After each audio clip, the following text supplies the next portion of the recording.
नमो नमो सिद्धसाहुलं नमो नमो सिद्धसाहुलं नमो नमो सिद्धसाहुलं चौबीसं तिथरे उत्सहायी वीर पश्चिमे वंदे सबे सगड़गड़ हरे सिद्धेश नमसामि नमिदुर्बड्मानं परमपादं दृढं शुद्धेन वोच्छामि गयनसारं सायरणयारधं नीनम्। अंततीत सिद्ध परमेष्ठी भगवान की 1008 वर्तमान शासन नायक वर्धमान स्वामी की 1008 मूल नायक भगवान श्री पद्म प्रभु स्वामी की परम पूजनीय 108 आचार्य भगवान कुंद कुंद स्वामी की परम पूजनीय दीक्षा शिक्षा प्रदाता आचार्य भगवान घोष 108 विशुद्ध सागर जी महाराज की सिद्धांत शास्त्र की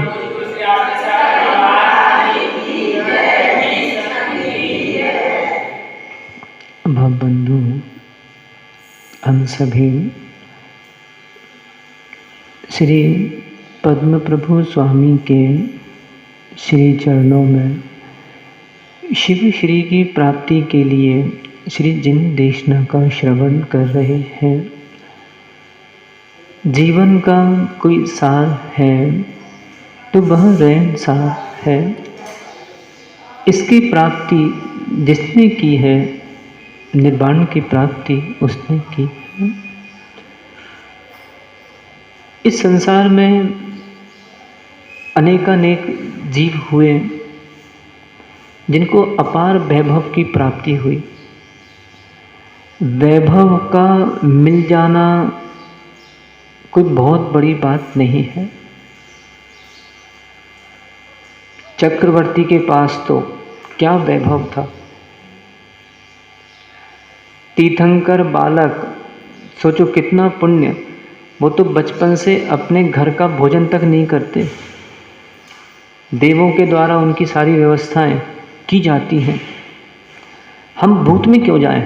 आज वर्तमान में देखें, हम वर्तमान में जितने त्यागीगण हैं, मुनिगण हैं, आचार्यगण हैं, क्या गरीब घर के हैं? आज वर्तमान में भी देख रहे हैं कि जिसको बोलते हो फॉरेन रिटर्न, विदेश से वापस आके लाखों लाखों रुपए की जो मिल रहे थे, जिनको जो नौकरी कर रहे थे, उन्होंने तक वैभव का त्याग करके दिगंबरी दीक्षा धारण करी। तो यहाँ पे कह रहे हैं वैभव का मिलना कोई बहुत बड़ी बात नहीं है। देखा जाए तो 3 प्रकार की संपत्ति कही गई है जैनागम में। जर, जोरू और बोलो जर, जोरू, जमीन। ये संपत्तियां देखा जाए तो इनको वस्तु को परिग्रह कहा जाता है। वास्तव में परिग्रह कौन है? तो मूर्छा। बहुत ध्यान से इस विषय को सुनना है और अपना सामयिक का चिंतन बनाना है। वास्तव में परिग्रह क्या है? मूर्छा। मूर्छा मतलब ममत्व। मम और त्वा 2 शब्दों से बनता है। मम और त्वा, मेरा पना, मेरा स्वभाव। कोई ज़रूरी नहीं है कि जिसके घर में कार नहीं है वो कम परिग्रही हो। कोई ज़रूरी नहीं है कि जिसके घर में कार है वो परिग्रही हो। उसके अंदर मूर्छा कितनी है। एक व्यक्ति झोपड़ी में रह रहा है, मात्र 5,000 रुपया वो कमा रहा है, पर उसके अंदर मूर्छा इतनी तीव्र है कि मेरे घर में कार होना चाहिए, मेरे घर में सामग्रियाँ, भौतिक सामग्रियाँ होना चाहिए, मुझे 50,000 का मोबाइल चाहिए है, मेरे और 2 3 4 5 घर हो जाए। ऐसा यदि मन में विचार आ रहा है, ममत्व परिणाम आ रहे हैं, तो समझना अभी मेरी लोभ कषाय कम नहीं हुई, बढ़ती जा रही है। और वास्तव में देखा जाए तो जैसे जैसे उम्र बढ़ती जाती है, वैसे वैसे लोभ कषाय कम होना चाहिए। अब अभी जैसे आप लोग देखना, एक चिंतन में दे रहा हूँ थोड़ा सा। अभी 24 तारीख को, या मुहूर्त के हिसाब से और देखें तो आगे पीछे 23 तारीख को धन्य त्रयोदशी आएगी, बराबर। धन्य त्रयोदशी क्यों मनाई जाती है, क्या कारण है, बोलो बोलो।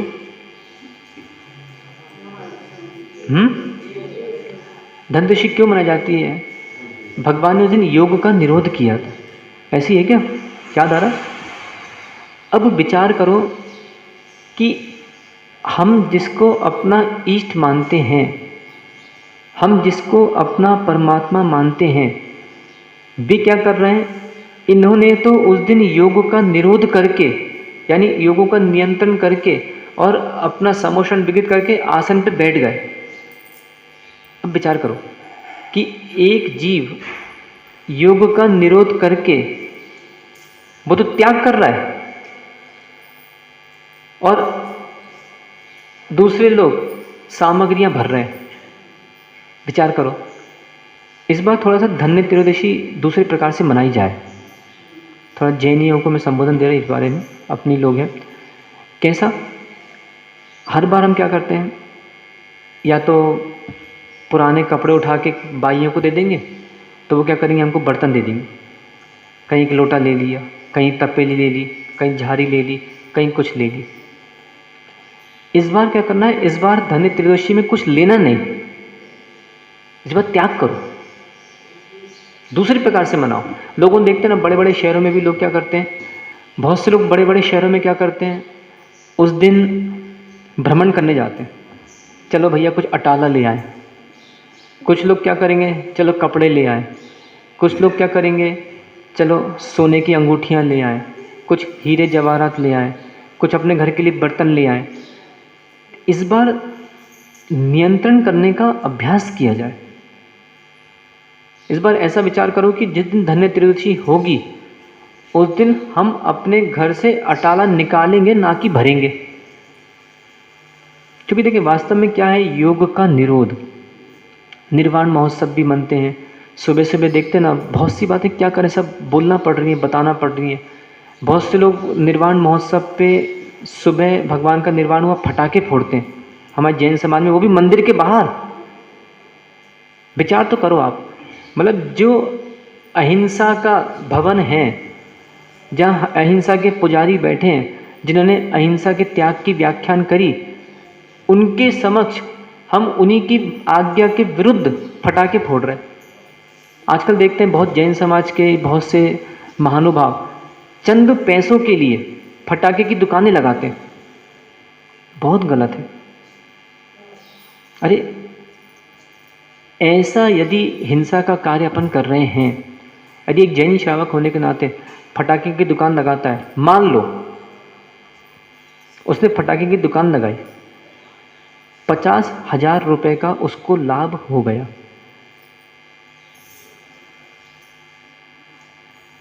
ठीक है, 2 घंटे में 20 दिन, मतलब 20 मिनट या फिर दिन भर में 20 घंटे में उसने 50,000 रुपये बचा लिए।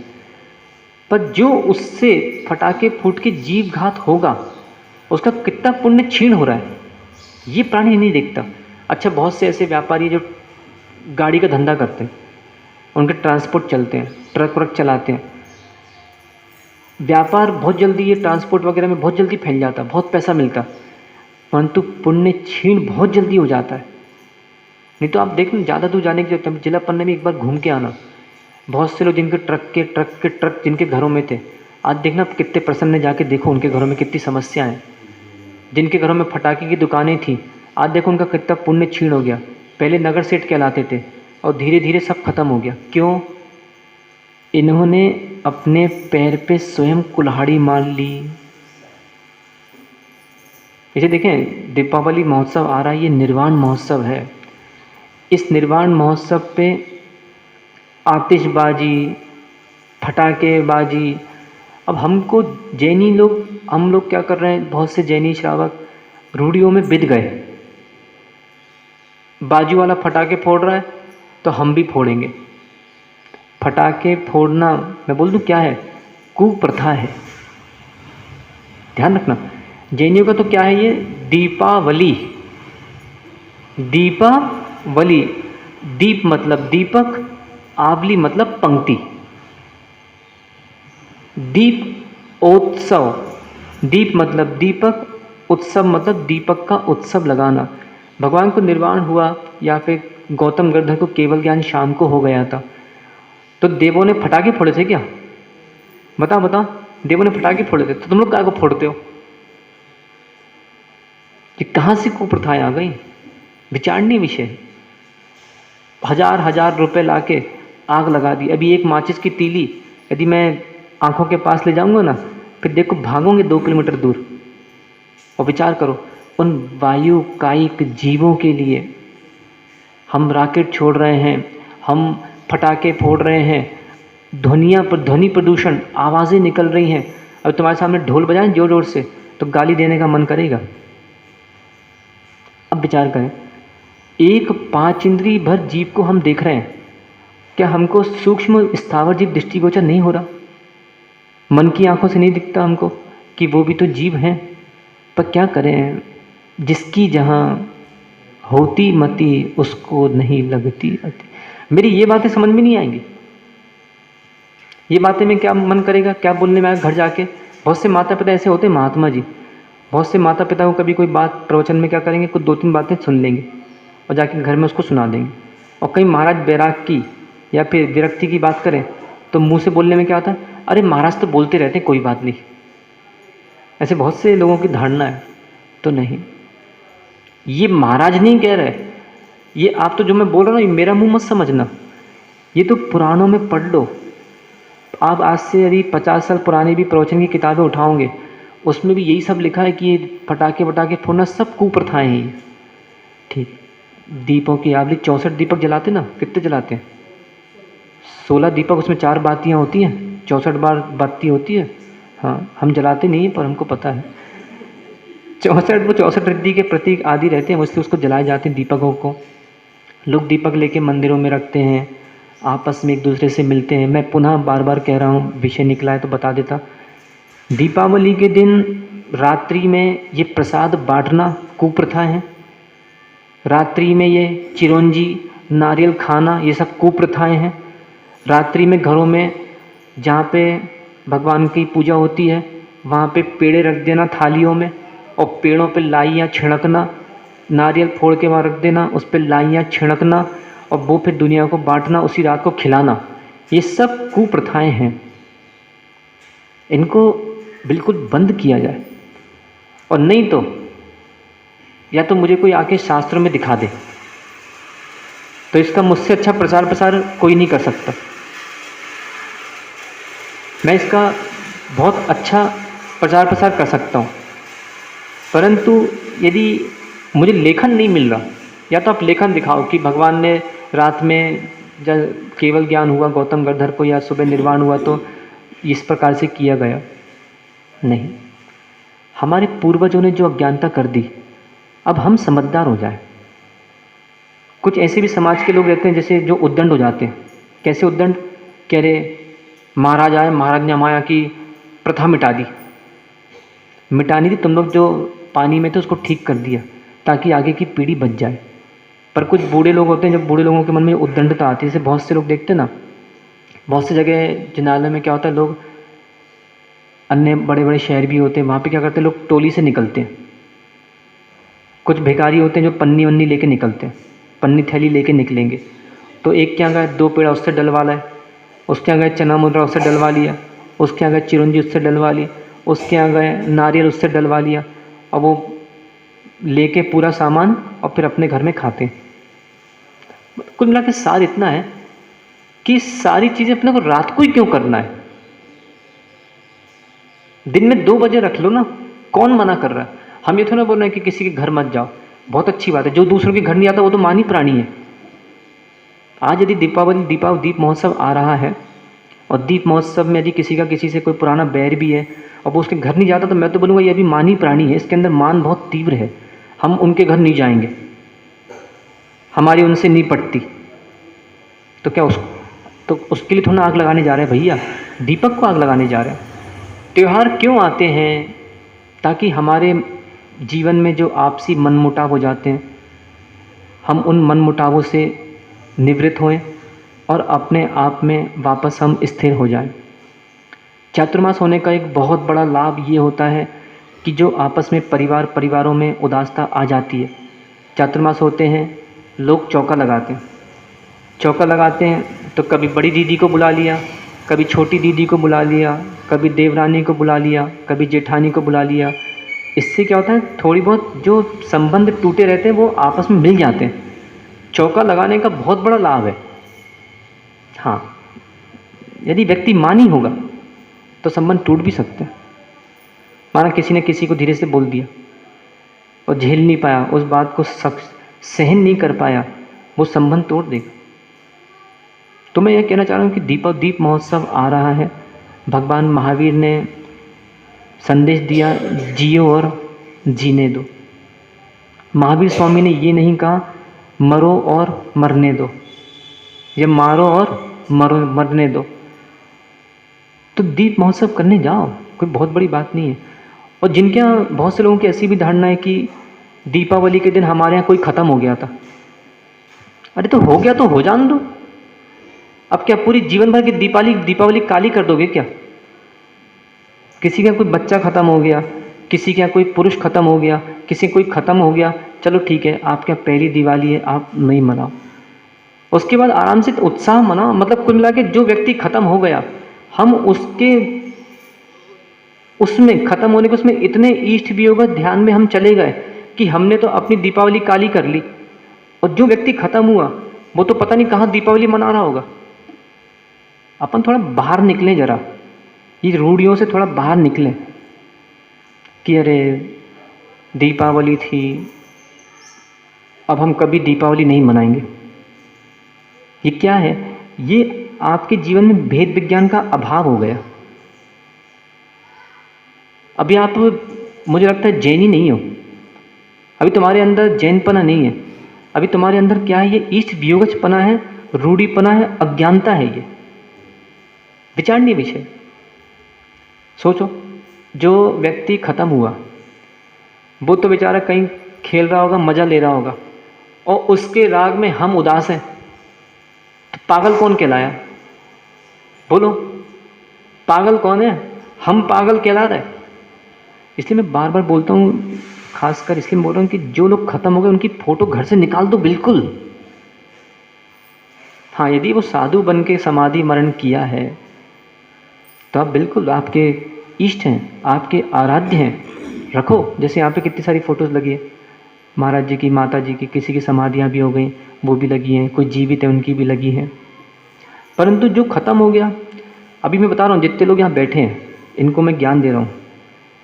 घर में बोल के जाना, अभी से बोल देना आज जाके घर में कि देखो भैया, हम यदि त्यौहार के दिन मर भी जाए भी तो ध्यान रखिए, ठीक है, एक आध साल मरे का त्यौहार कह रहा है, उसके बाद तुम लोग खूब उत्साह मनाना, खूब खुशियाँ मनाना, हमारे राग में रोना नहीं। इसलिए दीपावली के दिन सोचो, एक जीव के राग में हमने धर्म कार्य छोड़ दिया, भगवान को छोड़ दिया। ये अज्ञानता नहीं है तो क्या है? विचारणीय विषय है।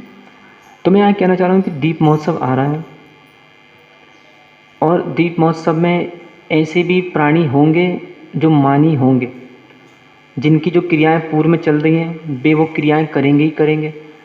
लोग पैसे को पूजेंगे, पर जितने लोग यहाँ पे बैठे हैं समझदार, मेरे प्रवचन किन के लिए हैं? समझदारों के लिए।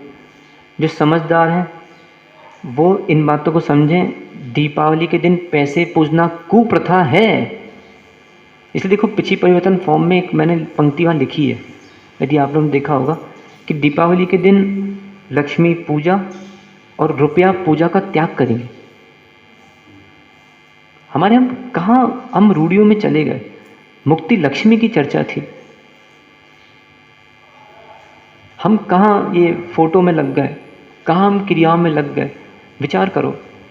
अच्छे, हाँ, यदि आपको ऐसा लगता है कि क्या करेंगे बिंटू भाई, ऐसा लगता है मन में कि अब 7 से 9 बजे तक बोर हो गए, ऐसी बातें आती ना जैनियों की, अरे काय को बोर हो गए, सब अपने घर से निकलो, पूजा कर लो। पूजा के मुहूर्त तो सबको पता ही रहते हैं, नहीं पता तो पंचांगों में देखो, हमसे पूछो। इतने बजे तक, इतने बजे से इतने बजे तक पूरी समाज एक साथ निर्वाण लाडू चढ़ाए। पंचांग में लिखा होगा, मुझसे पूछ लेना। समाज के लिए सुखदायी होगा, समाज के लिए हितकारक होगा। एक बात, रात्रि में कितने बजे पूजा आपको करना है, सब मुहूर्त लिखते हैं। मान लीजिए 7 बजे तक पूजा का मुहूर्त लिखा हुआ है, सबने कर ली 7 बजे तक पूजा। अब उसके बाद 7:30 या जो भी सबका निवृत्त अपने कार्य हो जाए, बढ़िया मंदिर में आओ और अच्छा 2 घंटे का रखो भक्तांबर का पाठ, या 2 घंटे करो रमोकार का पाठ। मंदिर में आने का मन नहीं करता तो एक काम करो, जितने स्वयं के परिवार के सदस्य हैं, भाई बंद हैं, कुछ कुटुंबी रहते हैं, कोई 2 घर रहते हैं, किसी समाजों में 4 घर रहते हैं, तो सब लोग एक घर में मिल जाओ। और कोई भी बड़े घर, जो बड़ा घर है, वहाँ पे सब लोग मिल जाओ। चलो आज भगवान महावीर का, गौतम गद्धर का केवल ज्ञान हुआ था, तो चलो आज हम एक काम करते हैं, महावीर का सुबह निर्वाण हुआ था, आज रात्रि में कोई हिंसा नहीं करेगा, कोई नाश्ता नहीं करेगा, कोई खाना पीना नहीं करेगा। आज चलिए अपन लोग सब मिलके 2 घंटे का नमोकार का पाठ रखते हैं। इससे अच्छी दीपावली क्या होगी। तो कुल मिला के ये संदेश देने वाले हमको या तो मिले नहीं, और मिले हैं तो हमने अपने मान को छोड़ा नहीं। हम पूर्व में जैसा करते आए हम वैसे ही करते हैं। बहुत से ऐसे भी महात्मा जी हैं जिनके कुल देवी देवता को पूछते हैं वे लोग। कहीं दीपावली गाड़ी लेके 20 किलोमीटर, 50 किलोमीटर, 60 किलोमीटर, कहीं इनके बब्बाओं को अज्ञानता थी, इनके बब्बाओं ने पता नहीं अटिया सटिया बटिया पता नहीं किसको पूजना शुरू कर दिया, उनको कुल देवता बना दिया। वीरो विश्वेश्वरो देवो अस्माकं कुल देवता, सा एव नाथो भगवान अस्माकं पाप नाशना। हम आगम तो देखें। भावसेन त्रिविद्याचार ग्रंथ श्री कातंत्र जी रूपमाला, उसमें व्याख्यान आया है, वीरो विश्वेश्वरो देवो, कि विश्व के ईश्वर कौन, वीर, महावीर, अस्माकम कुल देवता, हमारे कौन है वो, हमारे कुल देवता है। बस बता दो दिया। बोले नहीं नहीं महाराज, हम आपको आए, हम आपकी काय माने, हमारे बब्बा आते, उनने एक बटैया आती, बे पूजा करते, हम और उतई पूजा कर भी मरो, हमें क्या करने, तुम्हें जो करना सो करो। पर सम्यक ज्ञान देना ये हमारा कर्तव्य है। सा एव नाथो भगवान, क्या कह रहे हैं कि आप ही हमारे नाथ हैं, हम अनाथों के नाथ हैं। अस्माकम पाप नाशना, हे भगवान हमारे पापों का नाश करो। अब बताओ, दीपावली का दिन, भगवान महावीर का निर्वाण, और भगवान महावीर का निर्वाण छोड़ के कहीं और हम पूजा आराधना करें तो क्या फल की प्राप्ति होगी। मान लो गुड्डू का जन्मदिन है, जन्मदिन कब आता, 27 जून को आता है, और अति का 30 नवंबर। अब मानो 30 नवंबर को इनका बर्थडे मनाएं, ये भाई साहब का जो बैठे, तो उसको बुरा लगेगा कि नहीं लगेगा, कि है किसका और तुम कर क्या रहे हो ये। ऐसी एक व्यक्ति जैन अनुयायी है, और जैन अनुयायी होने के नाते वो कहीं उसकी श्रद्धा अन्य स्थानों में जा रहा है तो धर्म भी उससे रूठ जाएगा, उसको फल की प्राप्ति होने वाली नहीं है। भले ठीक है गांव देहात में अपन लोग आप लोग रह रहे हो, परंतु सोच विशाल रखो। देहाती सोच का त्याग कर दें, जितनी भी ये कुप्रथाएं हैं इनकी सोच का त्याग कर दें। वास्तव में देखो, जो ये मैं बातें कर रहा हूँ ये मात्र यहाँ सुन के चले मत जाना। ये बातें अपने रिश्तेदारों को ज़रूर सुना देना, अपने संबंधियों को ज़रूर समझा देना कि भैया दीपावली आ रही है और ये सब चीज़ें अपन इन सब रूढ़ियों का त्याग करें। तो संपत्ति 3 प्रकार की, जर, जोरू, जमीन। बीच में एक बात मुझे और याद आ रही है, एक बात ध्यान रखना कि यदि कोई तुम्हारा पड़ोसी यदि इन बातों को समझ रहा है और उसने निर्णय बनाया है कि हम ये रात्रि में प्रसाद वितरण नहीं करेंगे, तो फिर इनके सिर मत चढ़ जाना। कभी कभी क्या होता है, जो अपराधी होता है वो पुलिस के सिर चढ़ जाता है। स्वयं करने का भाव होगा, उनको देख के अपन सीख लेना कि हमें भी नहीं करना। ऐसा नहीं करना कि अरे अब उनके घर हमारा आजीवन जाने का त्याग, हम नहीं जाएंगे, कुछ दिया ही नहीं। हम तो बड़े उससे गए थे कि आज पेड़ा खाने मिलेगा, हम तो बड़े उससे गए थे आज कुछ खाने मिलेगा, कुछ बांटे ही नहीं, कुछ दिया ही नहीं। तो जितने भी घर हैं वो लिख देना अपने घरों में या मंदिरों में, लिख देना कि हमारे घर आपका 2 बजे से दोपहर 3 बजे तक न्योता है, आप पधारें, आपको खूब प्रसाद मिलेगा, इडली डोसा खाने मिलेगा, और क्या मिलेगा, आलू का डोसा नहीं तो केले का डोसा आपको खाने मिलेगा। आप जो बोलेंगे वो आपको मिलेगा, या हमारी तरफ से जो भी वितरण होगा वो आपको मिलेगा, पर रात को नहीं, रात्रि में कुछ नहीं। कुछ लोग ऐसे भी हैं, बहुत सारे लोग क्या करते हैं, निर्वाण दिवस से भगवान का कोई काम नहीं है तो बाहर चबूतरों पे बैठ गए गपशप कर रहे हैं। अरे बढ़िया मंदिरों में आओ, अच्छा रख लो नमोकार का पाठ, कौन मना कर रहा है, चलो अभी रख लो, आपस में कर लो, महिला मंडल मन बना लो, पुरुष मंडल मन बना ले, दीपावली के दिन अपना पूजा कर लो, मुहूर्त देख लेना पूजा का, सबको पता पड़ जाएगा, बोर्ड पे लिख देना, बस उसके बाद आ जाओ रात्रि में, बढ़िया कर लो 2 घंटे का नमोकार मंत्र पाठ। अच्छा जित ढोलक बजा देंगे, मंजीरें बजा देंगे और अरविंद अपने मंजीरें बजा देंगे, अच्छा भव्य ब्रह्मकार का पाठ हो जाए। इससे अच्छी दिवाली क्या होगी। बनाओ इस बार थोड़ा अपन परिवर्तन करें अपने जीवन में, सतमार्ग पे अपन आगे बढ़ें। तो 3 प्रकार की संपत्ति यहाँ मैं बताना चाह रहा था, क्योंकि आचार्य कुंकुम स्वामी जो 81 नंबर गाथा में कह रहे हैं उसी की टीका यहाँ चल रही है।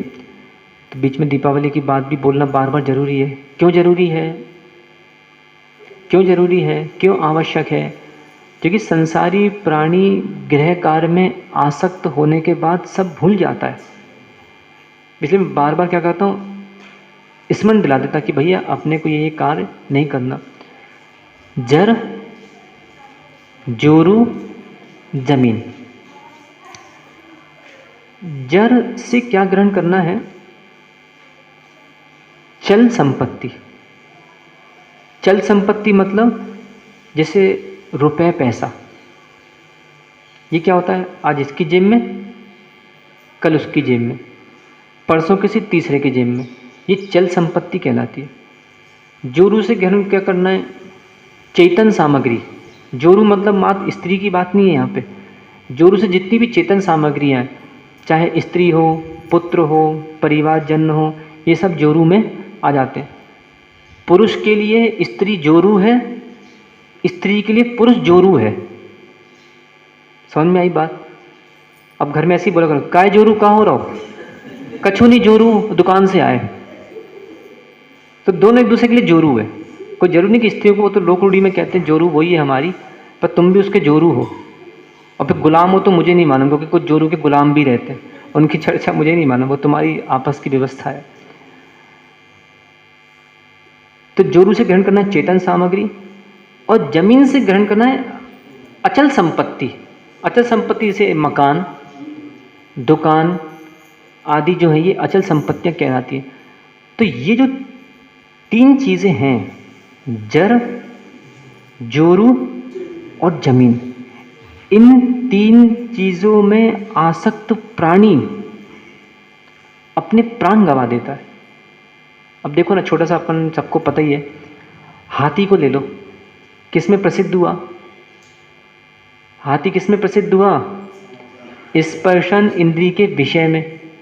उसने वो हथीनी के राग में वो गड्ढे में गिर गया और उसने अपने प्राण गंवा दिए। रसना में कौन प्रसिद्ध हुआ? अरे तो बाल शिक्षा में पढ़ाया जाता है पाठशाला में। रसना में कौन प्रसिद्ध हुआ? मछली। मछली वो जाके उस छोटे से आटे या किसी सामग्री के राग में जाके तालाब में जाती है और कांटे में फंस के उसने अपने प्राण गंवा दिए। घ्राण में कौन प्रसिद्ध हुआ? भौरा। उसने बेचारे इतना सुगंध में इतना लीन हो गया, इतना लीन हो गया, पुष्प बंद हो गया, उसे पता ही नहीं पड़ा, मरण को प्राप्त हो गया। चक्षु में कौन प्रसिद्ध हुआ? पतंगा। उसने अपने प्रकाश में जा के इतने अपने पर मारे गिर गया और बेचारा खत्म हो गया, किसी ने दबा दिया। कर्ण में कौन प्रसिद्ध हुआ? हिरण। बेचारे शिकारी ने अच्छी ध्वनि बजाई और वो निकल के बाहर आया, उसने उसको गोली मार दी। सोचो, जो एक एक इंद्री में फंस के मर गए, उनकी ये दशा हुई, तो जो पांचों इंद्री में लीन है उसकी क्या दशा होगी? विचार करो। ऐसे ही क्या कह रहे हैं, जैसे ये सभी जीव आसक्त होकर मरण को प्राप्त हो गए, ऐसे ही जड़ जोरू जमीन में आसक्त होने के बाद ये अज्ञानी मर जाता है। यहाँ किसकी बात कर रहे हैं आचार्य कुंदकुंद स्वामी? यहाँ उपमा दे रहे हैं किसकी? साधु को कह रहे हैं। विचार करो, जब साधु के लिए कह दिया कि परिग्रह आसक्त का त्याग करो, साधु का मात्र एक परिग्रह होता है, कोई बता सकता है मुझे? गात्र मात्र परिग्रह के धारी होते दिगंबर मुनि। ब्रजेश भाई क्या मतलब है? गात्र मात्र परिग्रह के धारी होते हैं। गात्र से क्या ग्रहण करना है? शरीर। गात्र मतलब शरीर। दिगंबर मुनि मां शरीर परिग्रह रखते हैं अपने पास, बाकी कुछ नहीं। हाँ, ये जो है ये परिग्रह नहीं, ध्यान रखना। कुछ लोग बोल सकते हैं कि जब तुम्हारे दिगंबर मुनिराज ने सब कुछ त्याग कर दिया तो ये पिछी काय लेके घूम रहे, ये कमंडल काय लेके घूम रहे, ये इतने सारे शास्त्र बैग लेके क्यों घूम रहे? तो बोलना भैया वो परिग्रह नहीं है, उपकरण है। उपकरण से क्या ग्रहण करना है? जो उपकार करे। तो ये उनका अहिंसा के लिए पिछी उनका उपकार करती है, जीव रक्षा करती है। कमंडलु अशुद्धि के लिए उपकार करता है, शुद्धि करता है। शास्त्र ज्ञान की वृद्धि पठन पाठन के लिए उनका उपकार करता है। इसलिए हमारे मुनिराज के पास ये परिग्रह नहीं होते, उपकरण होते हैं। यहाँ जो आचार्य कुंदकुंद स्वामी कहना चाह रहे हैं, मक्खी सिलिम में पड़ियो, मुबई जहाँ तह परिगहे पड़ियो, लोही मूड़ो खबड़ो, काय किले से सुअन्नानी। यहाँ आचार्य महाराज कह रहे हैं प्राणी ये सोचता है, एक छोटी सी व्याख्या पर अपन आगे चलते, कि मुझे वस्तु से सुख मिलेगा। वस्तु उसके लिए बाह्य कारण है। प्रारंभ कहाँ से किया था मैंने? मूर्छा परिग्रह, ममत, मेरा पना। जैसे मान लीजिए कोई सामग्री है, धन कोई मान लो, धन परिग्रह नहीं है, धन परिग्रह नहीं है, परंतु धन परिग्रह का कारण है, इसलिए परिग्रह है।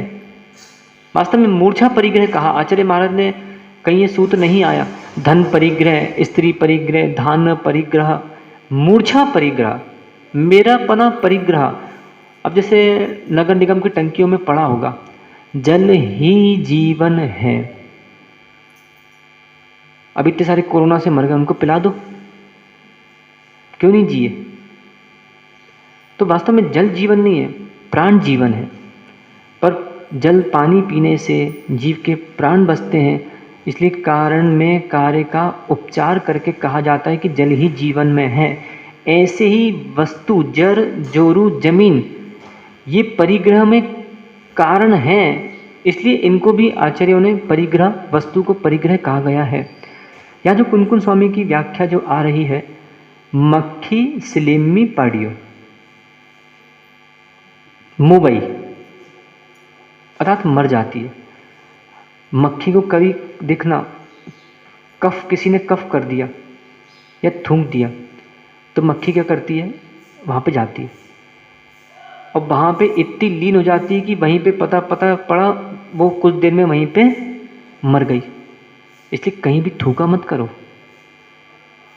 और ठीक है पानी डाल दो कहीं। बहुत सी मक्खियाँ थी, यदि आपका ठीक है सामान्य थूक है कोई बात नहीं, यदि आपका कहीं ऐसा कफ है कुछ है तो उनके लिए अच्छे उचित स्थान हो, फिर उसके बाद जल का छेपन भी करें। तो जैसे कफ में पड़ी मक्खी मर जाती है, तह परिग्रह लोही मूड़ों अन्नाणी खबड़ों, खबड़ों मतलब झपक, साधु की बात कर रहे हैं। मान लो समाधि का काल आ रहा है या अनेक समय दीक्षित हो गए, अचानक कोई कणिका, कोई विचार आ गए, कहीं परिग्रह में लीनता चली गई, तो इसलिए कुनकुन स्वामी समझा रहे हैं वैसे ही परिग्रह आसक्त लोही मूढ़ो, लोही मूढ़ से क्या ग्रहण करना है, लोभी मूर्ख, अन्नाणी अज्ञानी, मतलब क्या कह रहे हैं, जो लोभी है वह मूर्ख है, मानी मूढ़ है, और जिसके अंदर मूर्खता आ गई वो क्या हो गया, अज्ञानी। खबड़ों यानी साधु के लिए कह रहे हैं, काय क्लेशेषु पड़ियो, अर्थात वो काय क्लेश में पड़ के मर जाता है। अब विचार करो, जिन्होंने परिग्रह त्याग कर दिया, परिग्रह विरक्त हैं, उनके लिए जब ये गाथा अच्छे कुनकुन स्वामी कह रहे हैं कि वे भी परिग्रह में आसक्त हो सकते हैं, तो जो श्रावक पूरी तरह परिग्रह से लिप्त है उसकी क्या स्थिति होगी। इसलिए सामय क्या करो, मैं लोही मूढ़ हूँ, चलो हिंदी में बोल दो, मैं लोभी मूर्ख हूँ, अच्छे से बोलो, मैं लोभी मूर्ख हूँ, और जोर से बोलो ताकि, मैं लोभी मूर्ख हूँ, परिग्रह में बोलो, अच्छे से बोलो, परिग्रह में डूबा रहता हूँ और भगवान से कहता हूँ मुझे मोक्ष दे दो। विचार करो, स्वयं तूने क्या किया, गड्ढे में घुस गया और वहाँ का एक लोहा पकड़ लिया, रस्सी पकड़, अंदर से कुछ सामग्री पकड़ ली और ऊपर वाले को कह रहा भैया मुझे निकालो, निकाल, तू पहले छोड़ तो वहाँ से। विचारणीय विषय है। देखिए जो जहाँ लीन है वो तो लीन है ही, पर एक मैं चिंतन दे रहा हूँ कि वास्तव में यदि हम परमार्थ पे चलने की हमारी इच्छा है और हम परमात्मा से परमार्थ की इच्छा कर रहे हैं, तो मैं हूँ वो तो भगवान बोलते नहीं है, नहीं तो वो भी यही बोले कि तू बार बार मेरे पास आता है, और तू क्या बोलता है, मोक्ष फल प्राप्ते फलम निर्पामति स्वाहा, तो तू पहले नीचे की गांठ तो छोड़, वो तू छोड़ नहीं रहा। यहाँ आचार्य कुनकुन स्वामी वही समझा रहे हैं कि परिणामों की दशा बड़ी विचित्र है। कोई बात नहीं, भाव से एक बार मलिनता आ जाए पर द्रव्य में मलिनता ना रहे। अब जैसे आज बहुत सारे गृहस्थ भी ऐसे रहते हैं जिन्होंने माना भगवान से कोई इच्छा करी, धोती दुपट्टा पहन के आते थे और भगवान ने इनकी इच्छा पूरी नहीं करी, भाव से गिर गए, तो चोला मत छोड़ो। ये बहुत बड़ा सूत्र में उतारो, ध्यान रखना, चोला मत छोड़ो, आते रहो, आते रहो, आते रहो, कुछ समय में अपने आप परिणाम निर्मल हो जाएंगे।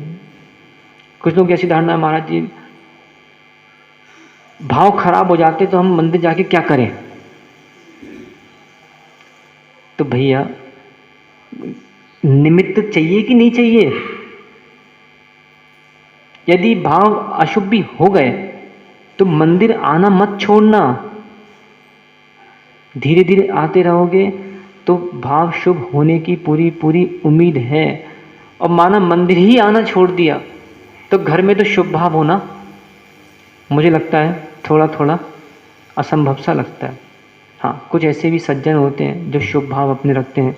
तो श्रावकों, हमको इस विषय से इतना ये समझना है कि परिग्रह में आसक्त जीव अनादि से भ्रमण करता चला आ रहा है, इसलिए परिग्रह का त्याग बहुत आवश्यक है। जितनी बूढ़ी दादियाँ भी हो गई या जितने बूढ़े पुरुष हो रहे हैं या जितने यहाँ बैठे जो भविष्य में होंगे,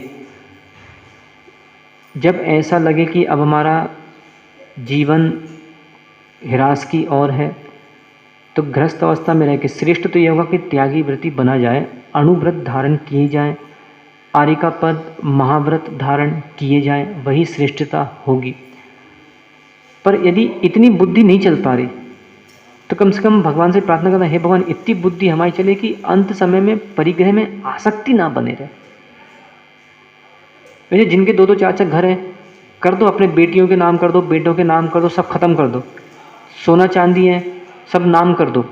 अपने पास जीवन जीने के लिए इतना कि कर लो कि कहीं बेटा बेटी घर से भगा ना दे, कहीं पे ध्यान ना रखे, तो इतना कर लो कम से कम अपना जीवन उतने पैसों से चल भर जाए। और बाकी सब परिग्रह का त्याग करो, क्योंकि आयु का कोई भरोसा नहीं है। तो इस प्रकार हमने यहाँ पे विश्लेषण जो परिग्रह के विषय में सुना। दीपावली भी आ रही है तो अधिक परिग्रह के लालसी ना होकर भगवान महावीर का निर्वाण है, हम उनकी त्याग तपस्या को देखकर उनकी त्याग तपस्या की राह पे चले, जिससे हम भी एक दिन भगवान महावीर बन सकें। रक्षा करो जीव की रक्षा करो, जीव की रक्षा करो जीव की रक्षा करो। यदि नहीं की रक्षा जीव की तो चलती रहेगी दुकान कर्म अजीब की। भगवान आदिनाथ स्वामी की जय। बोलिए मूल नायक भगवान श्रीपति।